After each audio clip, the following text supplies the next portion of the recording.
We're doing a video today about fixing a pocket door. So what happens is there's this rail here and this little trolley fell off, and there's really no way to reattach this, unfortunately, but to remove the trim on the outside and then pull the door off. And I think I'm going to remove this trim from the outside. Yeah. Okay, so normally you can probably just take a putty knife and just kind of cut in here, but this is I tried doing that. It's pretty tight, so we're going to be using this Milwaukee fuel cutter. It's pretty awesome. I'm not getting promoted or anything by that or anything, but yeah, let's give it a shot. I think this is going to be pretty cool. Okay, that tool was pretty cool, but unfortunately the battery ran out when I was about a third of the way up the door. So we're going to have to figure something else out. Resort to good old hammer and chisel. Also using a knife.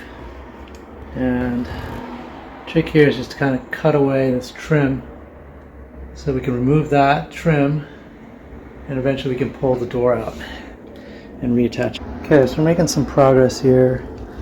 Every now and then you're going to see some nails here. Just to kind of pry this off with a crowbar.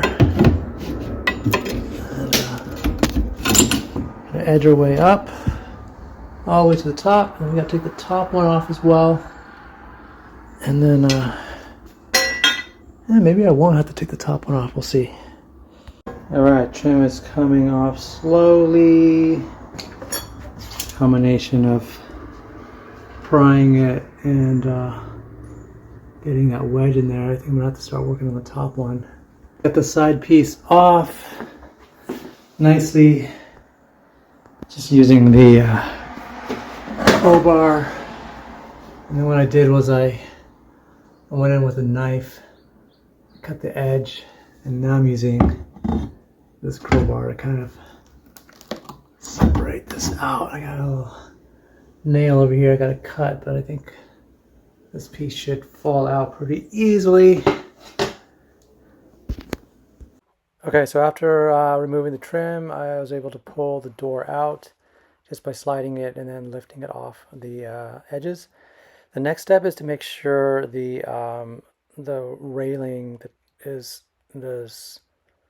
good. I bought a new one, but I'm actually just gonna, instead of replacing it, I'm just gonna make sure this one's secure. That's the trick, just make sure it's completely secure. So I'm gonna put some new screws in there, and that should do the trick. It'll save a lot more time than installing a brand new one. So next step is, took these out, I put a little bit of grease on it, lowered these down a little bit, just make sure there's a big gap here. And the idea is we're gonna lift this door up using this handle, and we're gonna swing it and attach these brackets to this bolt, and then we gotta tighten that bolt somehow. So let's give it a shot.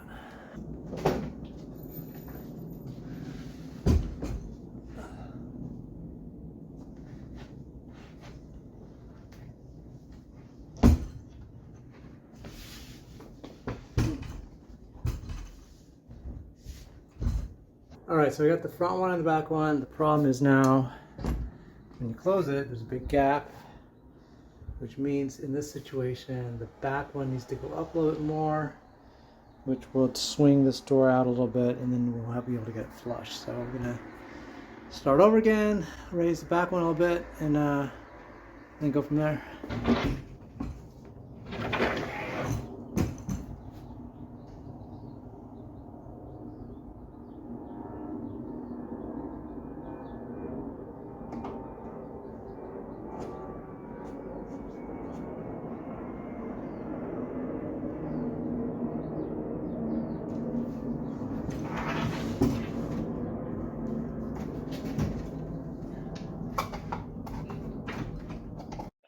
Okay, I was able to adjust and get the heights correctly. The next step is to take a wrench, tighten those nuts down, and just secure the door, put the trim back on, and then seal the cracks with some silicone. You're all set.